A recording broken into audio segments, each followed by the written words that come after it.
un assessore regionale, 2 consiglieri regionali, 2 parlamentari, 3 sindaci, cioè non ci siamo risparmiati. Abbiamo cercato di essere quanto più rappresentativi dei territori possibili. Questa la strategia che per Luca De Carlo, coordinatore regionale dei Meloniani, ha portato Fratelli d'Italia a primeggiare senza se e senza ma in Veneto, dove il partito della Premier fa la sua migliore performance a livello nazionale, 37,6% il risultato finale, in crescita rispetto alle politiche del 2022 di oltre il 7%, 230.000 le preferenze per Giorgia Meloni, seguita da Elena Donazzan, che in regione supera le 60.000, vincendo il derby tutto vicentino con Sergio Berlato, che tornerà a sua volta a Bruxelles. Tra i veneti anche il veronese Daniele Polato. Seconda formazione è il Partito Democratico, che sfiora il 19%, oltre il 25% se si guarda all'intera circoscrizione. Passano, insieme a Stefano Bonaccini, la vicentina Alessandra Moretti e il padovano Alessandro Zan. Siamo il primo partito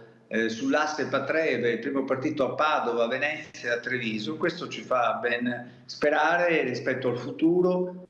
Resiste al terzo posto la Lega, ma il più votato non è un leghista ad hoc, bensì Roberto Vannacci, oltre 70.000 i veneti che hanno scritto il suo nome, 140 a nord-est. Tranchant l'assessore regionale Roberto Marcato, tra i più critici nei confronti del generale, mettiamoci una decima sopra, scrive sui social. Segue la friulana Anna Maria Cisint, la sindaca anti-Islam di Monfalcone. Lega che però tira un sospiro di sollievo, non c'è stato il sorpasso, almeno in Veneto, di Forza Italia, registrato invece a livello nazionale. Antonio Tajani e Flavio Tosi da parte loro hanno superato entrambi i 30.000 voti, ma probabilmente a scattare, viste le probabili rinunce, alla fine sarà la friulana Sandra Savino. Quinta formazione a sorpresa è l'Alleanza Verdi-Sinistra. Mimmo Lucano, già candidato in altre circoscrizioni, potrebbe lasciare il seggio alla consigliera regionale Cristina Guarda. Per me è sostanziale l'impegno nei prossimi anni nella materia dei PFAS, della difesa dei cittadini, della salute e dell'ambiente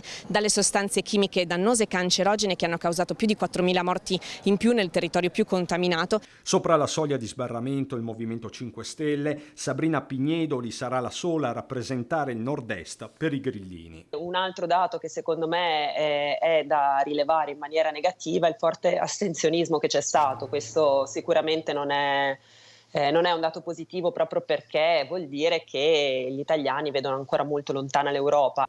Astensionismo che in Veneto ha segnato un nuovo record. Un elettore su 2 di fatto non ha votato per le europee. Sopra la soglia di sbarramento, ma solo in Veneto Azione non basta per evitare la debacle.